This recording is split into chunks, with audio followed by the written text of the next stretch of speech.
Good morning. My name is Ryan Foley, and this is my line of reasoning project. I did the environmental lens, and so everyone loves the environment, and we all rely on the environment, right? This girl loves the environment, this girl loves the environment, this guy's in love with the environment, and this guy's really protective of the environment. Like, he's like, if you chop down my tree, I'm coming for you.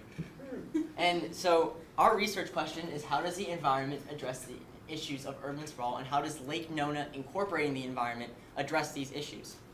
And so I used my first source, which is Conserve Energy Future, and I picked it really only for the definition because this source has a lot of bias in it, and I didn't find it too credible for the actual information except for the definition.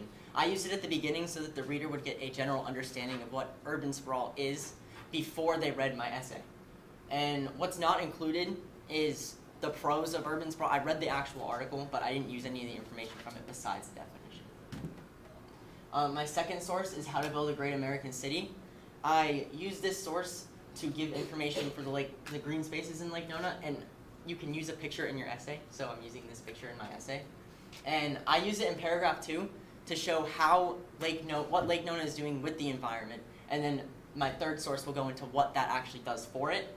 What's not included is what it does for it, which is what my third source is for. Like, what the benefits of having these green spaces in Lake Nona is not included, and I didn't have any problems with this source. Source 3 is the Science Direct Journal. It has extensive information on what the environment does to help a city.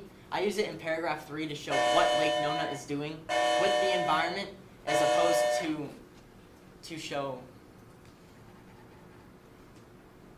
I used it in paragraph 3 to have to show what Lake Nona doing actually benefits the actual city for. So, like, the green spaces are going to generate more revenue to Lake Nona, and then the blue spaces are going to have us save money on energy because it collects rainwater, which saves our sewage bill.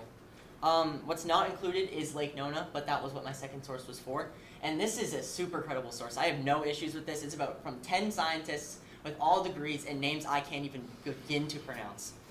And what questions do you have? Thank you.